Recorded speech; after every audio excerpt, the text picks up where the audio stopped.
Hey there all you handsome bastards and classy ladies, and welcome to a game that I've actually kind of fallen in love with. For me, Until Dawn was a bit of a sleeper hit. Not to say that it was a sleeper hit overall, just for me personally it was. Because it's one of those games that I heard about way back when, I can't remember when. And I really liked the concept of it, and then I forgot about it. And then all of a sudden, a few days ago, I saw that it had been released, so I was like, you know what, I have a little excess cash going on right now, so I picked it up, I bought it, and mainly just as something to keep me going until the Phantom Pain came out, and I fell in love with it. I've only played a little bit of it though, don't get me wrong, I've only played I played the prologue and a bit of chapter 1, not much. I'm very early stages into it, but immediately I fell in love with it. So I do hope that you enjoy it. I would say sit back, relax, throw your feet up and enjoy, but this is a horror game, so there will probably be very little relaxing. If I don't get to relax, then neither do you. Sorry, but them's the rules. So the way the game works is you have 7 or 8 main characters, and all of them can live or die depending on the choices that we make. Or, well, I suppose the choices that I make. I'm going to try and get everyone to the end of the game alive, if possible. I can't guarantee it. The thing is, like I said, I've only played a very small chunk of this game. I mean, the bit that I played, I haven't even gotten to a stage where people have started dying yet. That's how early in the game I am. I haven't even had a chance to save or let someone die yet.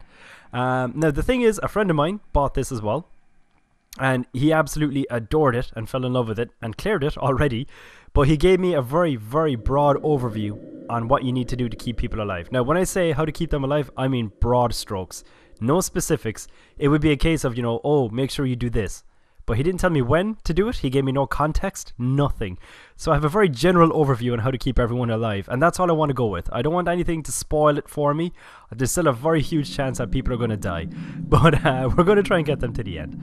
So anyways, if you like what you're seeing, then click that like button. Leave me know what you think in the comments. Let me know if you want to see more. And yeah, just let me know how you're getting on in general. For those of you who don't know me, my name is Christian. I'm an Irish YouTuber, and I just do these kind of walkthrough let's play videos of all sorts of different games.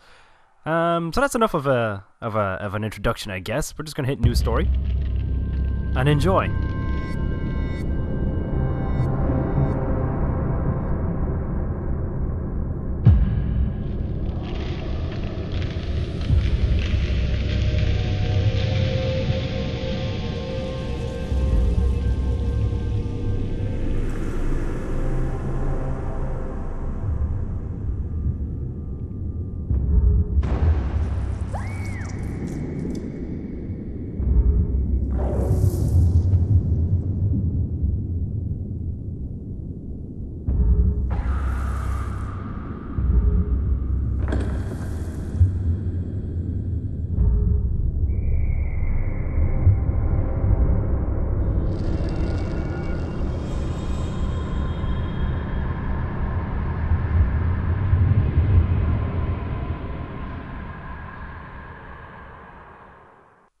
That was actually a very cool way of introducing the concept of the butterfly effect.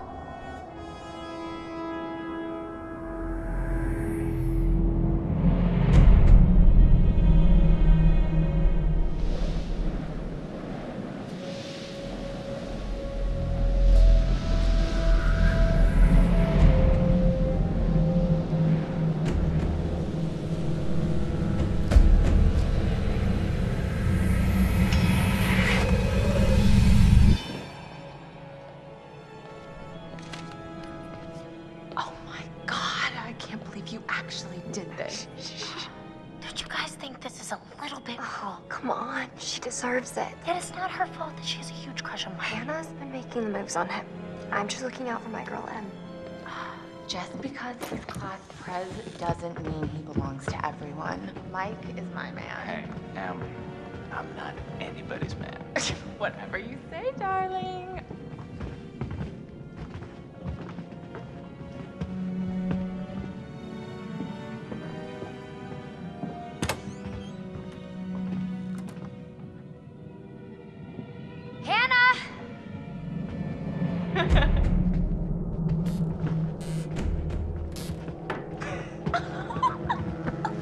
She's here. Shh, shh.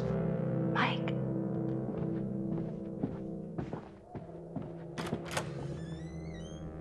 Mike?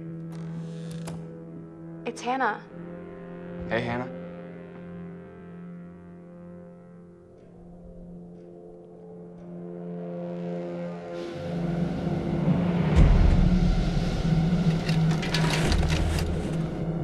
Hey, did you see that? Dad said it'd just be us this weekend. Josh. Okay, so it gets off to a nice spooky start. Now, one thing I do want to show you, if you press R1, you kind of get a breakdown of their stats. So we know for Beth, she is fairly honest, she's fairly charitable, she's kind of funny, she's reasonably brave, she's kind of romantic, and she's very curious. She has an excellent relationship with Hannah, who is actually her twin sister. And, yeah, she kind of gets along with everyone really fairly well. So it just kind of gives you an idea of who gets along with who, and there's certain traits about them. Okay, so what we can do is, well, we can just kind of wander around the environment a little bit.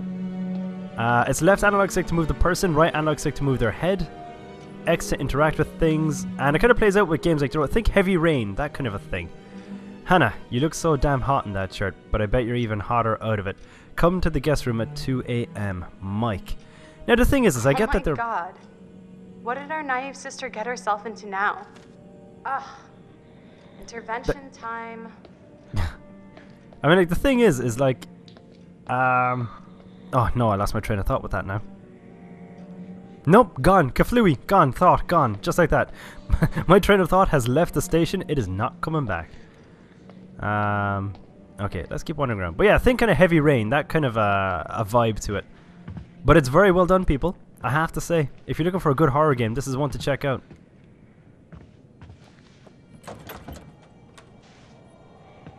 Now, one thing I will say is this place looks dilapidated and creepy. Oh yeah, no, that's what I was going to say. On the note, I get that there are a bunch of friends having fun at a cabin and everything like that on a weekend, but at 2 a.m, I'm sorry, but piss off, people. I'm going to bed. I am going to sleep. Your pranks will wait until the morning. 2 a.m. is sleepy time in Chris's world. Ah, the camera angle does creep me out though. I'm always waiting for something to creep up on me. Okay, so there's nothing else that we can pick up here at the moment. So naturally, we're going to split from the pack and we're going to check out that man with the machete. We're going to take a look at him all by ourselves. I got your note. Glad you could make it.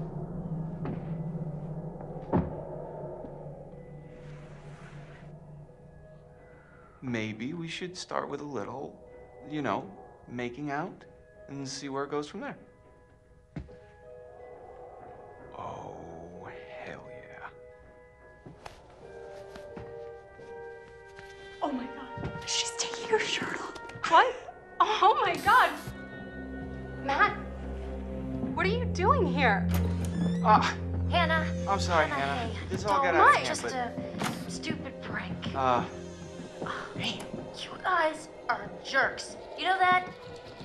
Hannah!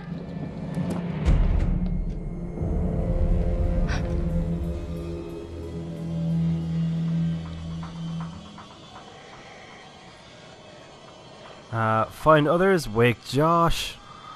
Well, Josh looks like he's passed out, so find others. Guys, there's someone outside. What the hell? Hannah! What's going on? Where's my sister going? It's fine. She just can't take a joke. It was just a prank, Han. What did you do? We're just messing around, Beth. It wasn't serious. You jerks! Hannah! Hannah! So, should we go after her? You know, I kind of think you're the last person she wants to see right now, Mike. Oh, shit. Alright, quick time events. Not my strong point, if I'm being honest.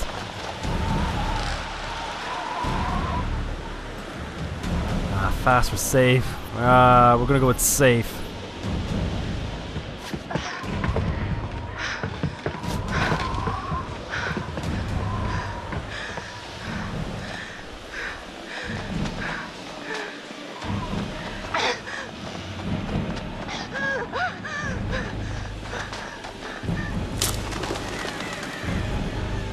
Follow noise, follow footprints. I'm gonna follow the footprints, fuck the noise.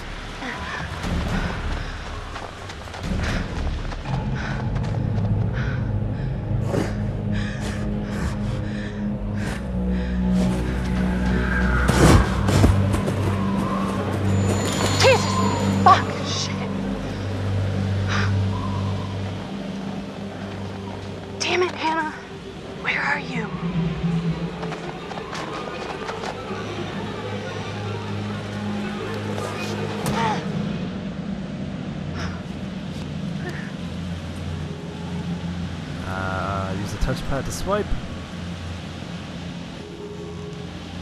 There's no way that her... oh, she's got a flashlight app. Alright, fair enough. That I can buy. Oh, God, okay. If it wasn't for the fact that I've done this bit, I only did it... was it last night? Or maybe the night before? Maybe a night or two ago. I did this bit. And then I did just a very, very small bit afterwards. Fuck. But I didn't do it with a headset, and everything's a lot louder now. Walk faster, don't mind if I fucking do. Excuse my language, by the way. I usually don't swear like this, but whenever I'm playing a game, that kind of makes me feel on edge. Swearing is like a safety blanket, you know? Oh. Now this is a very cool mechanic, right? You pick up... oh, wrong button. I press R1 instead of R2. You pick up these things, right? You give it an old twisteroo. And it shows you absolutely terrifying images of the future that makes you regret ever picking it up in the first place. That is what that game mechanic does. But yeah, basically what it does is it gives you like a glimpse at the possible death or possible event of that character. And it kind of just gives you a bit of time to prepare. Not that I can ever be prepared enough for this game. What am I doing recording this? Like, I've got to come across like such an absolute sissy. Oh! What the hell was that? I forgot about that. Apparently we're dealing with dragons. Daenerys Stormborn herself. Hannah! Hannah! Hello? Hannah! Oh my god, you must be freezing. Here, take my coat. I'm such an idiot. I'm so dumb. Hannah? Beth?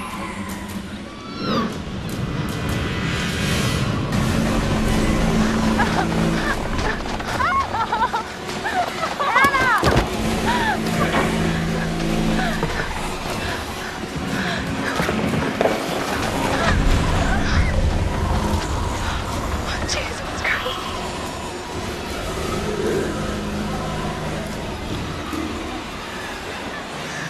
No! No! Shit! Get back! Fuck! No!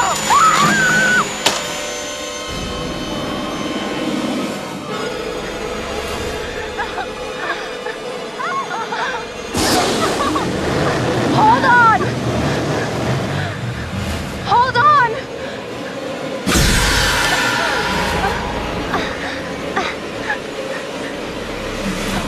He actually is trying to help us. I'm not going to drop Hannah. That's just hard.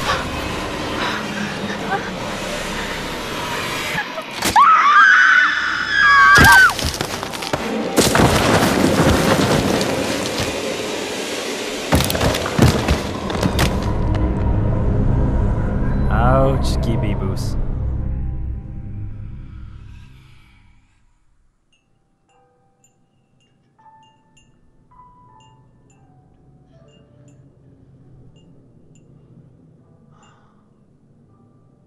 Before we begin, there are a few things I need to make sure you understand.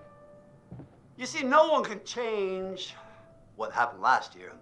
The past is beyond our control. You have to accept this in order to move forward.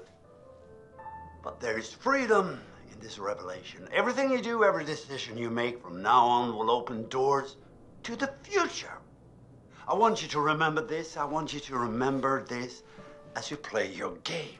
Every single choice will affect your fate and the fate of those around you.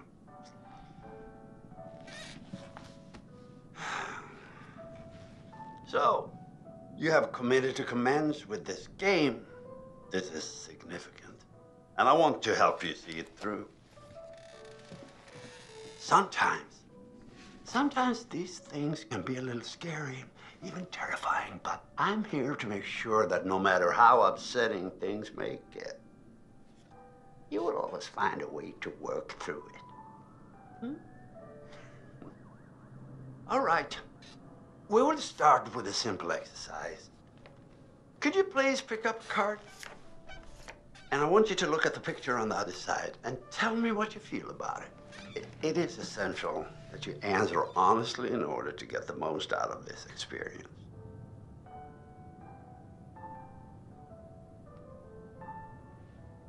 You know who that guy reminds me of? You know John Abruzzi from Prison Break. He also played the devil in Constantine, I think. He reminds me of that actor. That's exactly who he reminds me of. I'm not loving that scarecrow. I'm not loving that scarecrow one bit.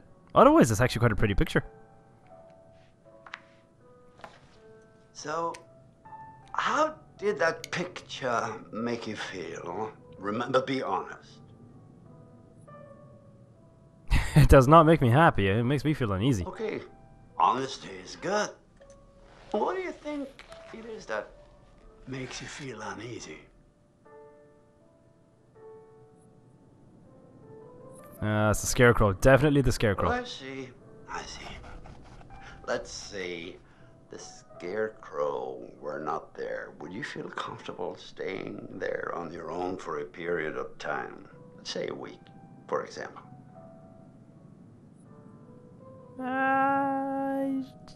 Sure, because I don't want to tell this guy that I'm a coward. Huh. And what if I told you that this cottage was haunted? Boom! I am not scared of being haunted. So, the scarecrow frightens you, and yet you don't appear to be bothered by the possibility of the supernatural.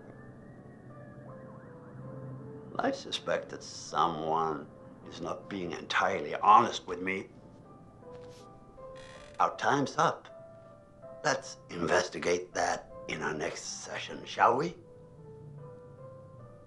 Yeah, I'm not afraid of the supernatural. I'm freaked out by scarecrows. Oh, and porcelain dolls. Don't you know those China dolls, the porcelain ones? Oh, they give me the screaming memes. My god, do they give me the screaming memes.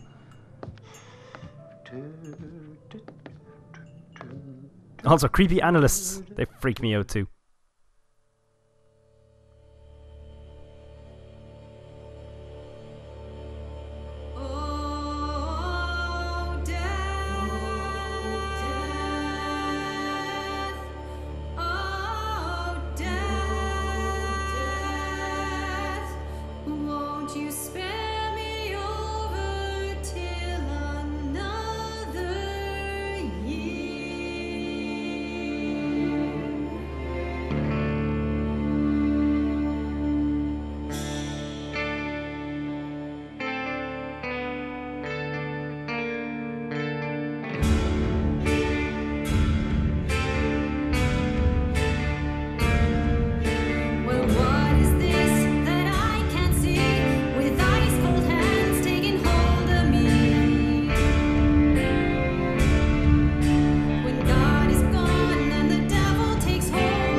Today is the one-year anniversary of the dreadful tragedy that took place on Mount Washington. Annie Klein was in charge of the investigation. Thanks for having me, Marty. Listeners, an update on Hannah and Beth Washington, the twins who are still missing. 1 year ago tonight, the Washington girls left the safety of their parents' lodge and headed out into a snowstorm.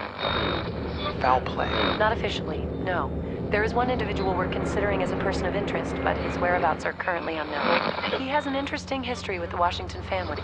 He had warned them against pursuing their construction project and claimed the land was sacred to his forefathers. You know, there is still the old sanatorium on the mountain. Could he be hiding there?